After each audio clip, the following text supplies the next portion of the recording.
welcome back for Learning Grammar with Pratibha Patil.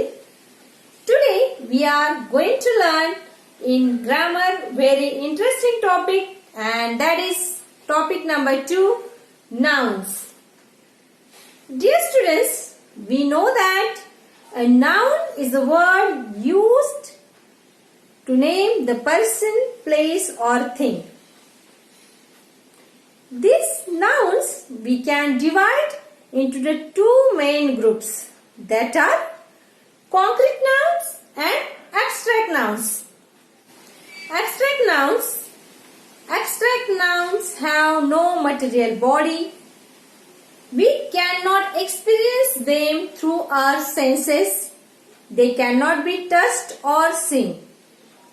They are the names of quality, action or state.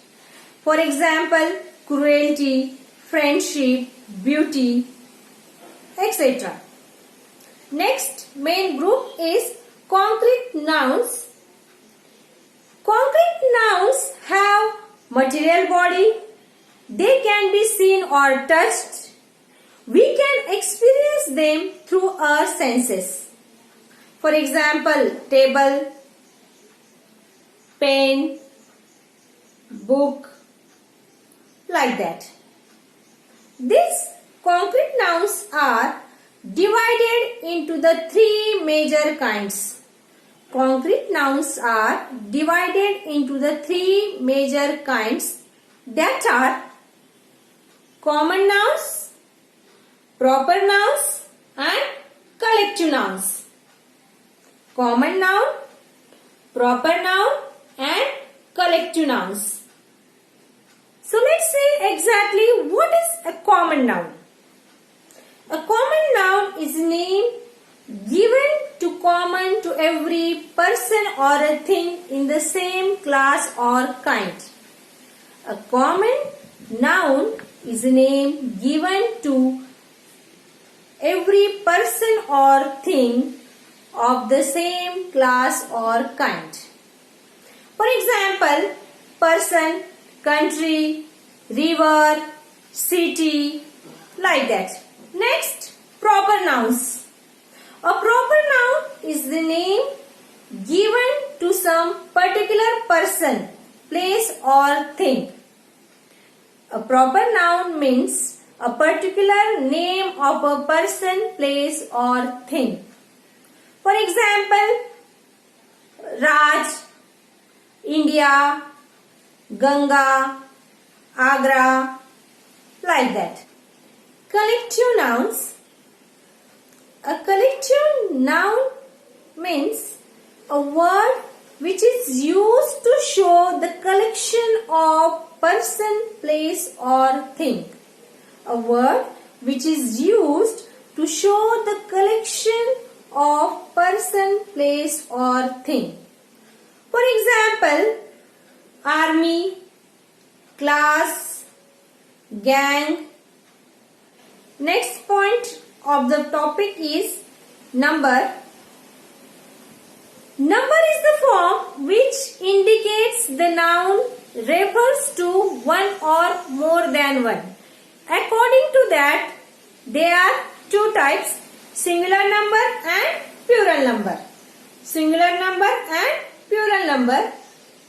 A noun which denotes one person or a thing, it is known as singular number. For example, a boy, a cow, a book, a pen, like that. Next, plural number. A noun which denotes more than one thing or person. A noun which denotes more than one thing or a person, it's known as plural number. For example, boys, classes, houses. Next point is gender. Nouns have 4 genders: masculine gender, feminine gender, common gender and neuter gender. Masculine gender, nouns that are used to names the males. Nouns that are used to name males, it's known as masculine gender. For example, boy, king, actor, uncle. Next, feminine gender, the noun that are used to name females. The nouns that are used to name females, they are known as feminine gender. For example, girl, queen, actress. Next, common gender. Some nouns stands for both masculine as well as feminine gender. They are known as common gender. For example, friends, baby, doctor, singer, dancer. Next gender is neuter gender, the noun which indicates the lifeless things. The noun indicates the lifeless things, they are known as neuter gender. For example, pencil, chair, book. I hope it's clear to you. Thank you.